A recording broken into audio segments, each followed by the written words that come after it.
Gadis ini menarik bajunya dengan secara cepat, seperti menarik sampai bagian penting. Tapi dia masih belum tahu dirinya sedang diintip. Hector sedang gunakan teropong untuk mengintip gadis itu. Tiba-tiba istrinya datang, jadi dia berpura-pura seperti tidak apa yang terjadi. Lalu bilang istrinya keluar untuk membeli makanan. Tapi saat dia mengangkat teropong untuk lanjut mengintip, gadis yang cantik itu sudah menghilang dalam sekejap. Ini adalah kesempatan, biarkan dia membuat hal yang bagus. Karena jika wanita berada di hutan, akan sangat bahaya. Jadi dia memutuskan untuk pergi menyelamatkan orang. Dia baru masuk dalam hutan, adegan di depan matanya tidak membuatnya kecewa. Itu adalah seorang gadis tanpa pakaian dan berbaring di sebuah batu. Hector tidak yakin, jadi dia mengambil tongkat kering dan melemparkannya ke sana. Tapi gadis ini tidak bereaksi, mungkin dia membeku. Hector takut gadis ini masuk angin, jadi dia berlangkah ke depan.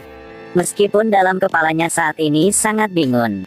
Tapi tiba-tiba sebuah gunting menikam pada lengannya. Hector bermasalah jadi kaget. Jadi dia berpikir dirinya sudah terkena dengan kecantikan, segera berbalik kepalanya dan berlari. Kemudian dia bersembunyi di belakang pohon besar, lalu mengeluarkan teropong untuk melihat. Lalu menyadari Mutan dengan penuh perban di wajahnya. Lebih dari itu, di tangannya masih memegang sebuah gunting. Mungkinkah ini adalah seorang cabul? Hais, untunglah dia tidak berjalan ke arah ini. Tapi ketika Hector bernafas lega, tiba-tiba Mutan itu berbalik kepala kembali. Sialan, tampaknya telah ditemukan. Hector takut, jadi dia bergegas naik gunung. Dia berlari sepanjang hari baru bisa melihat sebuah rumah, tapi ketika dia mengetuk pintu, tidak ada siapa yang membuka. Karena hidup, jadi dia harus mengambil batu lalu memecahkan jendela. Setelah masuk ke dalam, hal yang pertama dia buat adalah mencari kain medis untuk membalut lukanya. Ketika perban selesai, dia mulai melihat sekeliling rumah untuk melihat apakah ada sesuatu yang bisa digunakan. Bagus sekali, dia sudah menemukan sebuah walkie-talkie. Dan dengan sukses hubungi dengan tuan rumah bernama Jovan. Hector mengatakan dengan tuan rumah tentang keadaannya sekarang. Membuat Jovan takut ada hal apa yang terjadi dan bilang akan datang untuk membantunya segera. Ketika Hector merasa dirinya akan diselamatkan, tiba-tiba Jovan menyuruhnya berlari dengan cepat. Karena ketika Jovan melihat melalui kamera, dia memperhatikan bahwa Mutan itu mengejar di sini. Hector, kamu dengan cepat berlari ke lab di gunungnya. Aku sedang berada di sini, tempat ini sangat aman ya. Setelah dengar, Hector dengan buru-buru berlari ke lab. Setelah ketemu dengan Jovan, dia merasa dirinya sudah diselamatkan. Tapi baru berbalik kepala, dia menyadari Mutan itu sedang mengemudi ke sini. Jovan mengatakan dengan Hector, kamu dengan cepat bersembunyi di kolam ini. Mutan itu terlihat seperti mumi. Jadi dia akan kurang tahu cara menggunakan mesin di lab ini ya. Kamu harus masuknya dulu ya, setelah aku memasang aku akan masuk ya. Meskipun, Hector masih sedikit khawatir bahwa tangki ini akan berefek samping. Tapi saat ini Mutan itu sudah ada di luar pintu. Jadi dia tidak punya cara lain dan harus memasuki tangki air itu. Setelah tangki air itu memulai, Hector sudah panggil Jovan dengan cepat masuk. Tapi lawannya berpura-pura seperti tidak mendengar apapun. Kemudian tangki air itu terisi air sehingga Hector hampir tenggelam. Sampai saat bangun, Hector menemukan bahwa Mutan itu tidak berada di sana lagi. Ini bukan cara yang baik untuk tapi bersembunyi seperti ini.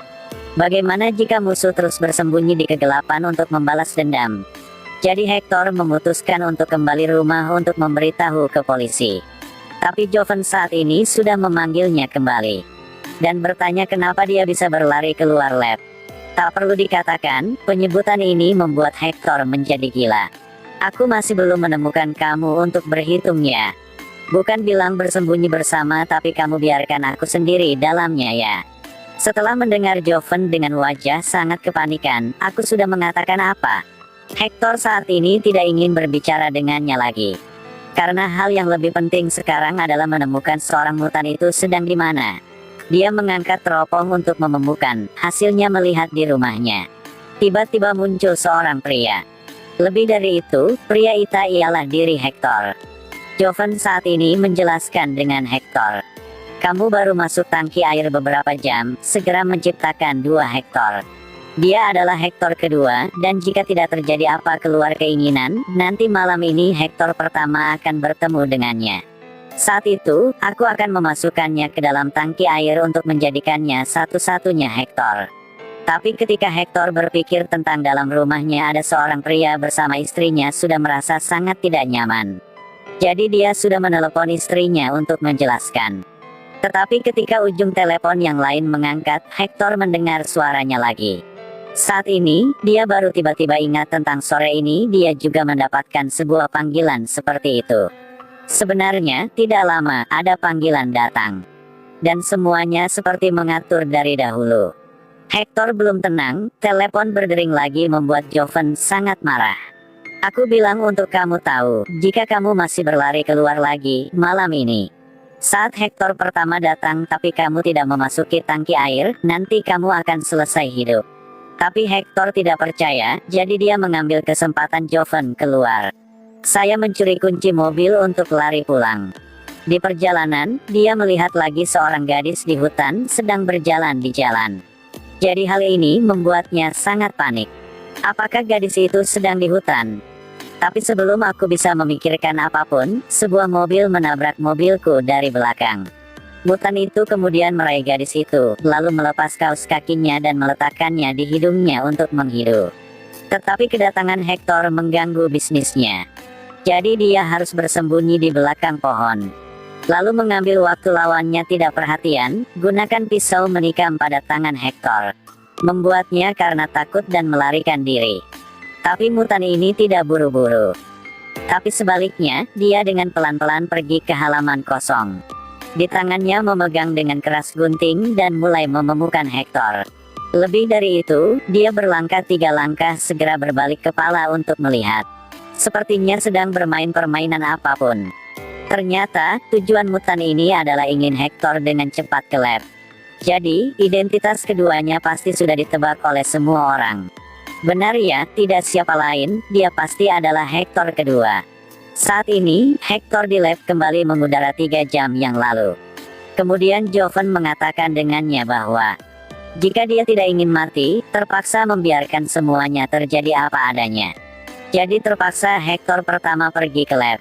Dia ingin dengan secara langsung menemukan Hector pertama tapi di jalan ditabrak mobil lain yang kepalanya berdarah. Jadi dia sudah menyobek bajunya untuk perban lukanya. Akibatnya, saat dia melihat ke cermin, dia menemukan bahwa dia adalah mutan. Bukankah aku baru saja mengatakannya ketika Hector dikejar oleh mutan itu?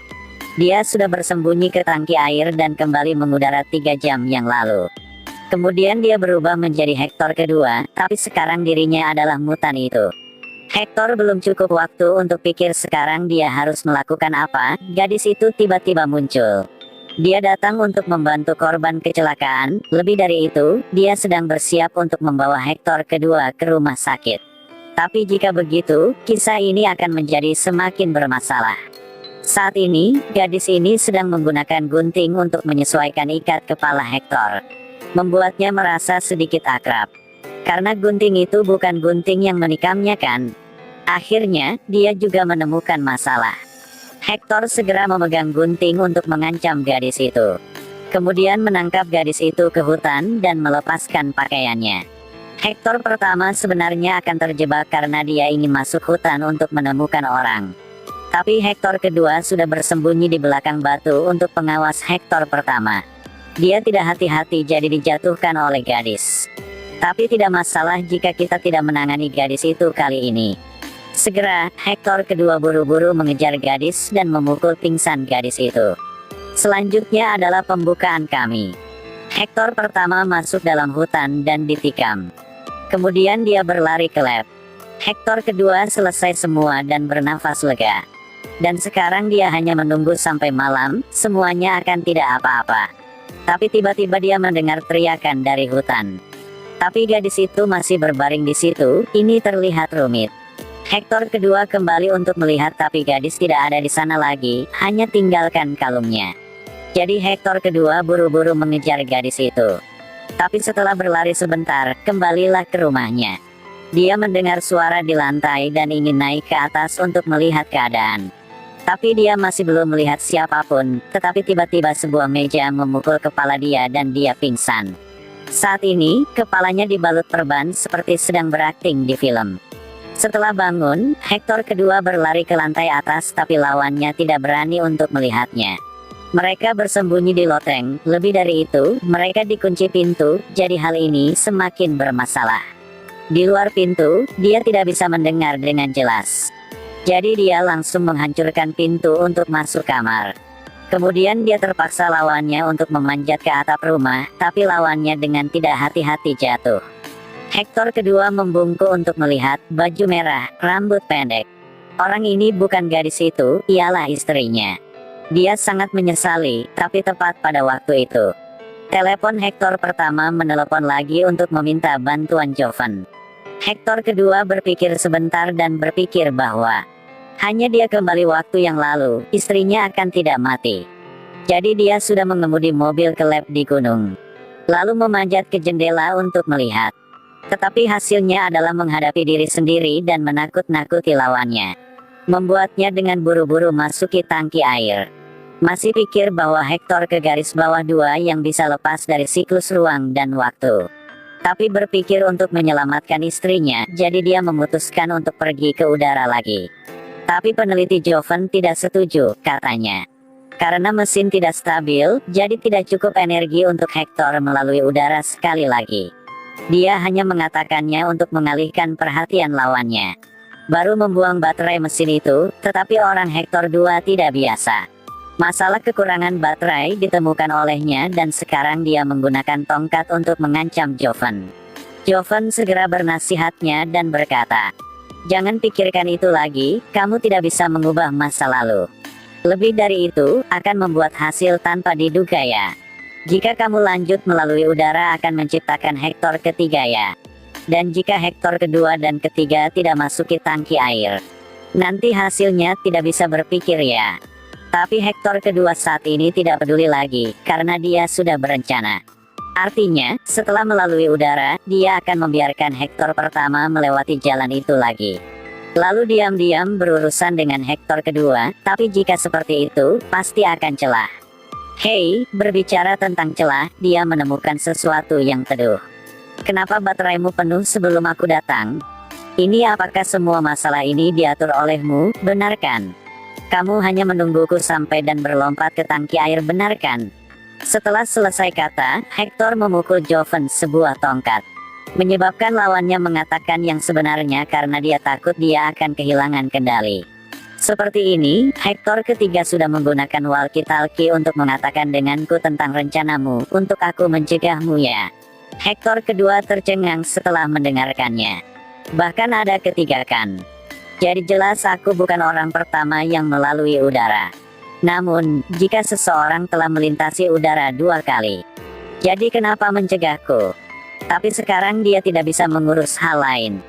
Untuk menyelamatkan istri, Hector kedua memutuskan untuk melalui udara sekali lagi. Hector kedua ingin kembali masa yang lalu untuk membunuh dirinya. Karena dia mendorong istrinya ke bawah, jadi hanya dengan kembali ke masa lalu dia bisa bunuh diri. Saat ini, meskipun Jovan telah menyiapkan baterai yang cukup tetapi tidak ingin membiarkannya melalui udara. Namun Hector kedua sangat tegas jadi Jovan harus bilang dengannya. Aku tahu kamu ingin berubah masa yang lalu, tapi Hector ketiga sudah mencoba dan tidak sukses. Jadi dia sudah menggunakan walkie-talkie untuk bilangku berkata denganmu jangan coba lagi. Setelah mendengarkan Hector kedua, dia menemukan hal yang teduh. Karena kepada walkie-talkie seperti ini, jika dia membuang walkie-talkie dan melalui udara, kemudian tidak hubungi dengan Jovan, jadi begitu dia bisa berubah masa yang lalu. Lebih dari itu, jika dia tidak bisa melalui udara, bagaimana Jovan akan menghadapi 2 Hector lainnya? Jovan yakin, jadi dia akhirnya setuju untuk menempatkan Hector 2 di mesin transversal. Mari kita melakukan sedikit matematika.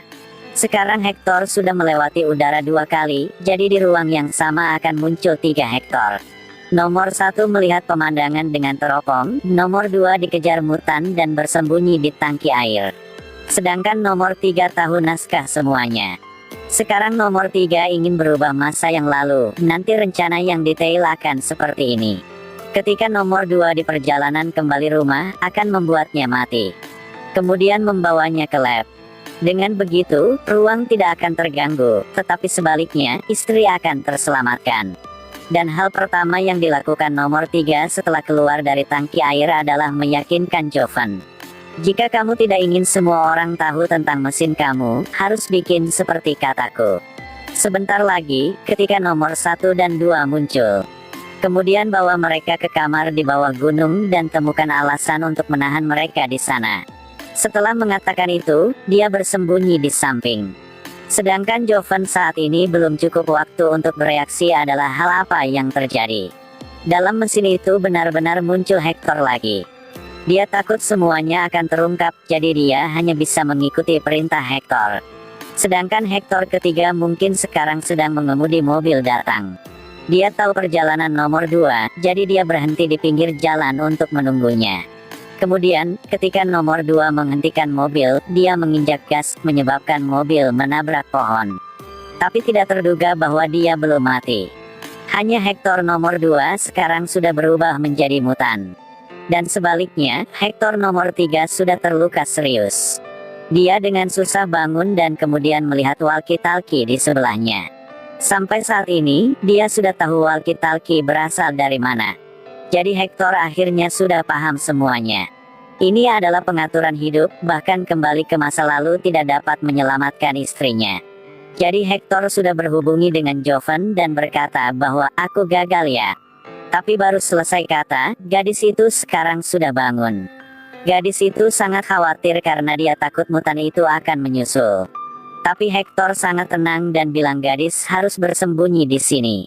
Belum selesai kata, dia sudah pingsan. Jadi, gadis ini membawa Hector ketiga ke rumah terdekat untuk beristirahat.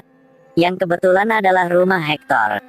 Tapi saat ini nomor 2 juga adalah mutan bersiap untuk kembali rumah. Lebih dari itu, nomor 3 setelah kembali rumah, dia menyadari istrinya masih hidup, hanya tidak memakai baju merah. Dia sudah paham, orang yang jatuh mati itu bukan istrinya. Tapi nomor 2 sedang berada di luar, jika orang yang harus mati hanya gadis itu.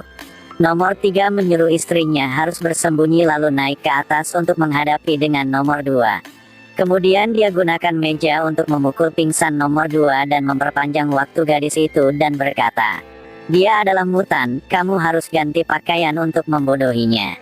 Kamu harus berpakaian warna merah dan memotong rambut pendek. Sedangkan aku akan menarik perhatian darinya, kemudian kamu harus mengambil kesempatan berlari ke atap rumah dan bersembunyi ya. Semua ini sangat alami. Nomor 2 tertarik oleh gadis itu dan mengejarnya dan terpaksa gadis itu memanjat ke atap rumah. Akhirnya, gadis itu jatuh. Dia berpikir bahwa dirinya sudah membunuh istrinya jadi mengemudi ke lab untuk melewati udara sekali lagi. Tapi adegan lanjut adalah nomor 3 dan istri sedang beristirahat di kebun. Dan sekarang dia tahu bahwa hanya menunggu sebentar lagi, dia akan menjadi Hector satu-satunya.